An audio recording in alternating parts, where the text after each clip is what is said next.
Ce n'est pas tous les jours que nous nous installons à bord d'un engin qui concentre 720 chevaux au bout du pied. Le tout premier contact avec la bête met de côté quelques secondes cette relative intimidation, tant la supercar anglaise est attirante. Des formes tout en courbe, à la fois musclées et sexy, aux proportions dictées par son architecture moteur à position centrale arrière. L'habitacle semble ainsi très avancé, de quoi vous jeter l'asphalte à la figure, et le train arrière semble en conséquence très loin des fesses. Entre les deux, il y a juste un bloc V8 4 litres biturbo de 720 chevaux et 770 Nm de couple. Soulevez les inhabituelles portes en élytre, qui vous rappellent tout de suite que vous êtes face à quelque chose d'exceptionnel, dévoilent une nouvelle évolution de la cellule de survie. Toujours entièrement composée de fibres de carbone, elle protège maintenant plus efficacement les têtes via un longeron central tout en laissant de larges ouvertures pour grimper à bord. Après un bref appui sur le bouton Start rouge translucide, le V8 se met à ronronner sagement pour le moment. Une pression sur la pédale de droite génère instantanément une poussée stratosphérique. Le couple vous coupe la respiration et plaque le cerveau contre la boîte crânienne. Il faut dire que 2 secondes 9 lui suffisent pour atteindre les 100 km/h, 7 secondes 8 pour les 200 km/h.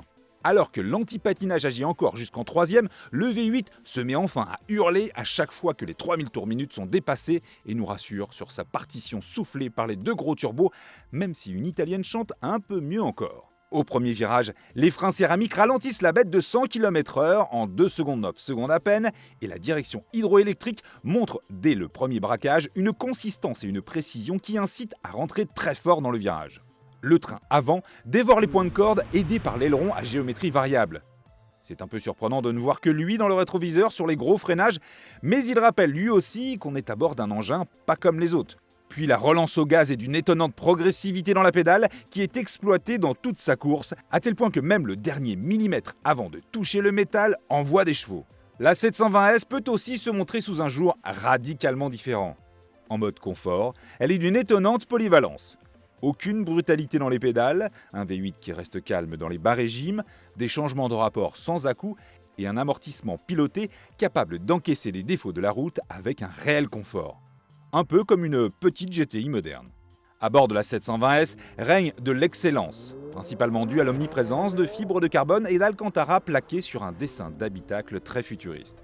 Il reste encore quelques bruits parasites ou incohérences de placement de certains boutons, mais à côté de ça, les commodos de clignotant par exemple sont des pièces d'orfèvrerie. Il y a aussi un détail qui tue. Un peu comme la vue intérieure alternative de votre jeu vidéo de course préféré, le bloc compteur digital peut pivoter sur la tranche pour se limiter à un affichage minimaliste et dégager un peu de vision. Génial.